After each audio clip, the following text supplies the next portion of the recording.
Hiroja Shibe here with another edition of Hiroja's Thought Bubble, and I'm here to talk about the Lightning Network.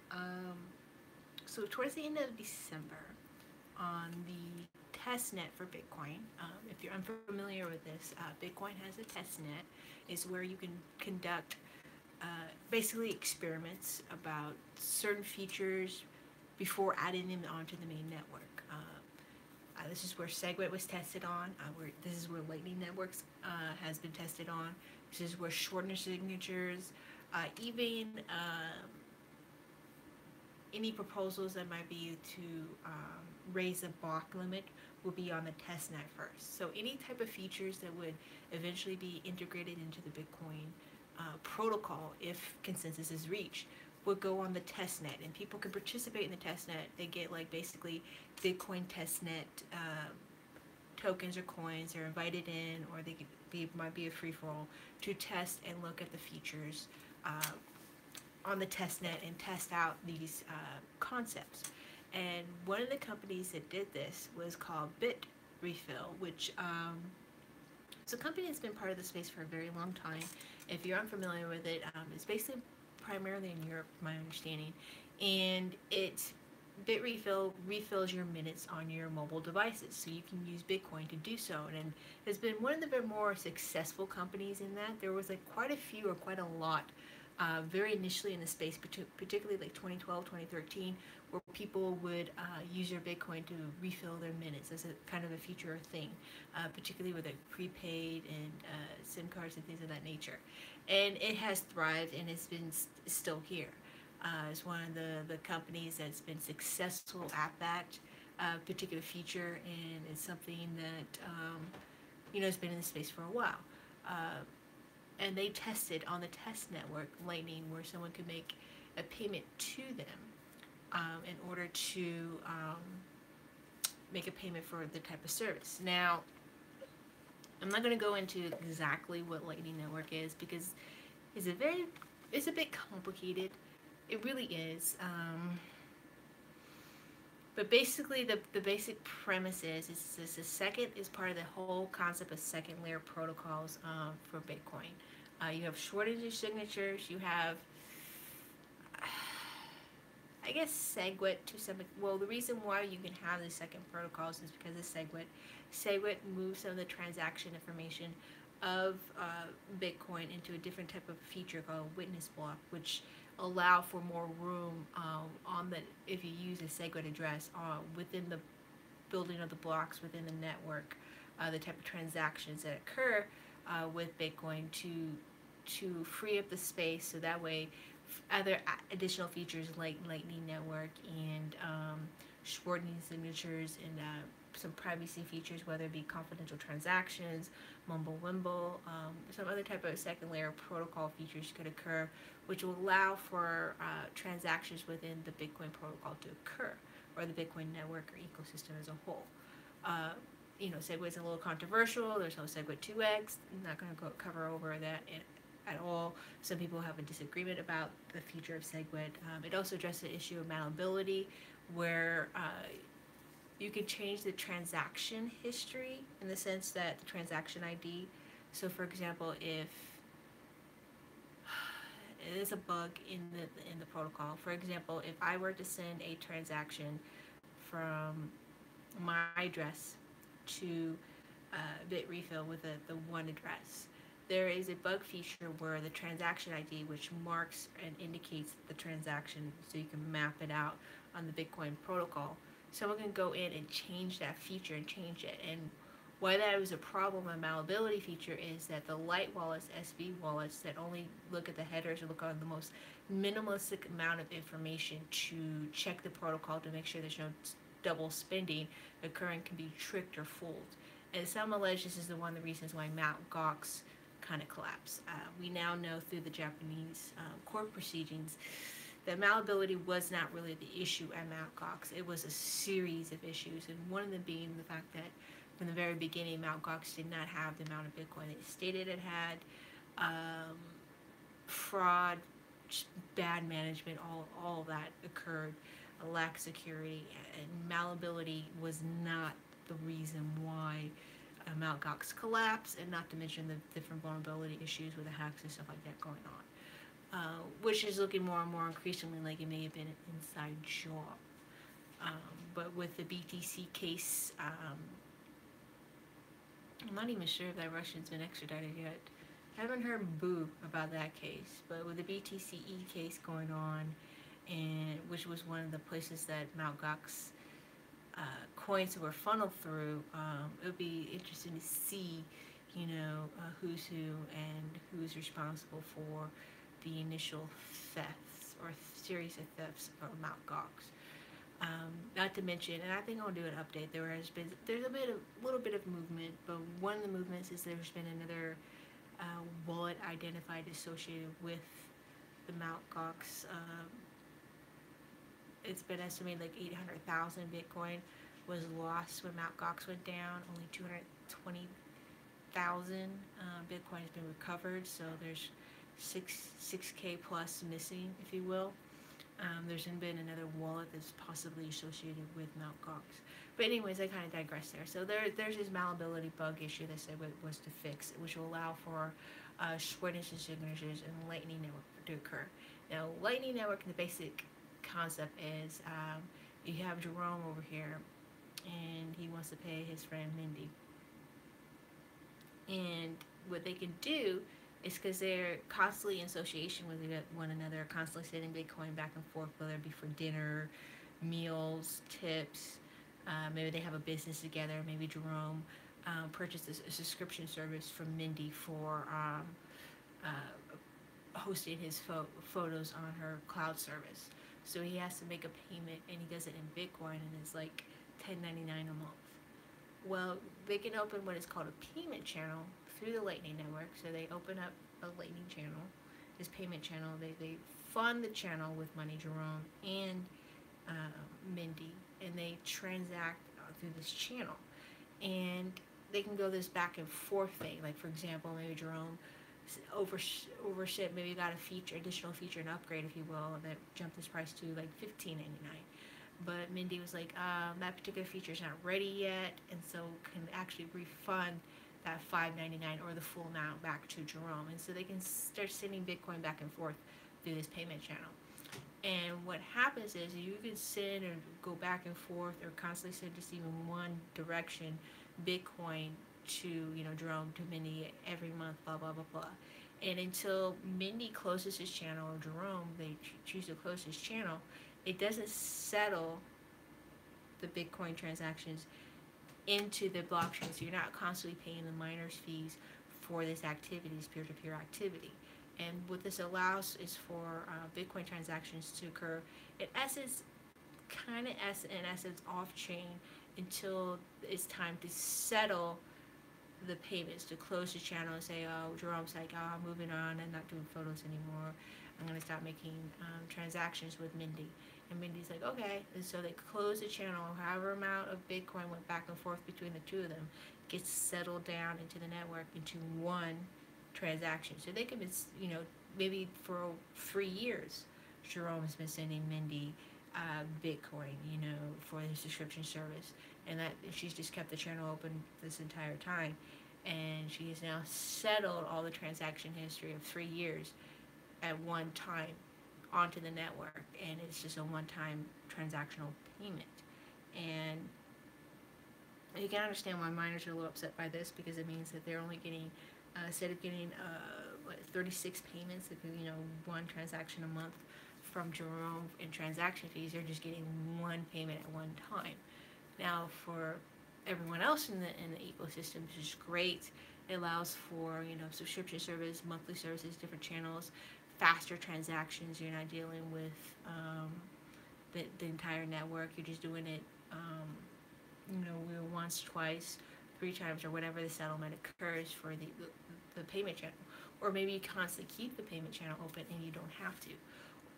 There's other things that can go. This is where it gets a little complicated, where Jerome and Mindy don't have the direct channel between one another. They don't open it. But Jerome has a channel through his friend Bill for a different type of service, or in this case Bitrefill, because that's where he pays for his minutes, and Bitrefill has a payment channel for Mindy. So Jerome can send his Bitcoin subscription service to Bitrefill. Bitrefill can send it to Mindy, and that payment channel can network through that way. And this is where you get the whole concept of lightning hubs and things of that nature. Now, there's some people that have issues with this. You know, how many nodes are going to have to be operational? Are these hubs going to have to be AIC? What are the miners' reactions going to be to this? You know, what happens to theft occurrences and closing down channels and absconding with people's money? Bitcoin's being tied up into these different types of channels, what that could mean. So there's a number of different issues that kind of makes it complicated. Some of it's technical, some of it's more, I don't know if you say moral, but, you know, or maybe some extent economical, thinking how does this actually work in the real world, and how is this going to, on a larger scale, when you actually put this in the hands of people, how is this going to function really? It's one thing in theory and testnet and even in these small trials, but what is going to really happen to the space, if you will. And so it's a little controversial, like with any upgrade to the Bitcoin protocol, it is. But it's here. That testnet occurred the last weeks of December, and now Bitrefill did its first Lightning purchase with TorGuard, where someone had Bitrefill had opened a channel with TorGuard, and someone actually had purchased a VPN subscription service. That was like the first payment through Bitrefill, a company, to another company, TorGuard, which is a VPN service. And I have a link in the show notes to both of these companies, Bitrefill and TorGuard. They both accept Bitcoin as payment. And I also have a link in the show notes to TheOnePrivacyGuy, who does the VPN comparison, so you can see whether or not, upon hearing this news and the fact that TorGuard has a Lightning channel opening, accepting Lightning payments, whether or not that is a VPN service you want to get into, as well as Bitrefill as well, to make that judgment for yourself. While Bitrefill doesn't have a VPN service, you can still look at the information about them. But TorGuard, you can look at that OnePrivacyGuy comparison. He does it across the board, all the different VPNs and stuff like that, and he's considered one of the more reputable reviewers when it comes to VPNs. But one of the first physical payments, again with the same company, TorGuard, occurred where someone purchased a VPN router using a Lightning network channel. And I may do another video about this, just about the channel and the network itself, but this is important when it comes to the transaction fees. While they have come down, are still quite considerably high for a lot of people. The day-to-day kind of transactions, like buying coffee or something like that, or doing the economic traffic or ideal, if you will, the business that people seek to do with Bitcoin, to be the new economic platform, you have to be able to do all different kinds of economic activity, and one of them is just basic day-to-day transactions, using it as a currency, if you will, for exchange of goods and services, a merchant's element, exchange of value, if you will. And it's here. Shazam, Lightning Network is here. And we'll see how this goes. It seems to be going to a rapid pace. You do have to have, and there's some tutorials, and I think I will dig a little bit more deeper into that and listen to other people that more have a stronger expertise in the technical aspects of it, the different reviews about setting it up, or tutorials, if you will, but you still have to have some kind of technical know-how. This is very, very early in the space. Like I said, it's still being tested, so it's not really necessarily officially launched, even though Blockstream, one of the companies that's behind, and I know Blockstream is very controversial in the space, has opened up their store, and you can purchase t-shirts and things of that nature, knickknacks, if you will, using a Lightning channel through their store. And it'll be interesting to see. It's very new, so you're risking your Bitcoin if you were to transact through the Lightning channel. and picking the different hubs and outlets out there, you're going to take a risk. And so that you should be aware that it's very risky. You could potentially lose your Bitcoin in the sense that it might not transact through, and it could be lost in the software ethers of the internet, if you will. So caution, very strong caution. No, understand, just like with investing in this space, what it is you're willing to lose. So think of that in mind. But for now, it's just very exciting and very interesting. And it'd be interesting to see, um, what businesses, like Bitrefill, that had a very niche, marketplace where it was selling minutes or allowing people to load up their minutes for their different mobile plans, might end up being their side business, or even their main business might be like a Lightning Network hub, where a lot of people will go through them to pay for other people through the channels through Bitrefill. And of course, Bitrefill will take a little, a little kick, if you will, a little nick, just like any other type of service. Now, again, one of the things that people have with the Lightning Network is just, again, it opens up with the whole concept of third parties and the whole purpose of, Bitcoin ecosystems to be your own bank, peer-to-peer, not so much relying on third parties. And some people are saying, this might be inevitable. There might be some form of third parties in the space. A lot of this might be more software space where you're not dealing with people so much. So it's still kind of peer-to-peer. It's just another tool or instrument. Again, when I kind of delve into the Lightning Network more deeper in explaining it, the pros and cons and the dilemmas with this type of thing, I can understand why some people are for or against it. I just think it's another effective tool that will allow for cryptocurrency to grow, for Bitcoin to grow. Now, many people are saying with the Lightning Network, the fact that when it grows and gets fully operational, if you will, talking like the Death Star here, that a lot of the old coins will cease to exist. And I think a lot of that is a bit BS to my extent. There's a whole concept, and I can't think of the term right now, where people want to own the whole of something. And with Bitcoin, there's only 21 million Bitcoin, and not everyone's going to own the whole of Bitcoin, but they can own the whole of Litecoin. They can own the whole of Ethereum or Bitcoin Cash or Pivx or some of these other, or Monero, any of these other coins out there. Not to mention the fact that the development of some of these coins is a lot faster and a lot quicker.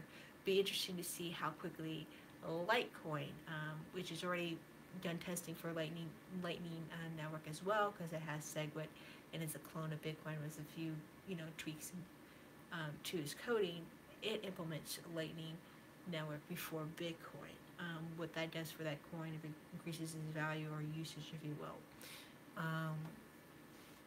Not to mention, privacy still, even with these Lightning channels, which will allow for an extra layer of privacy, this might not necessarily exist currently right now with the Bitcoin protocol, with all these blockchain spies and the fact that it's a public ledger and it's still pseudonymous, but you can still get people's IP addresses, and they don't use the VPN and Coinbase and the tracking and all that.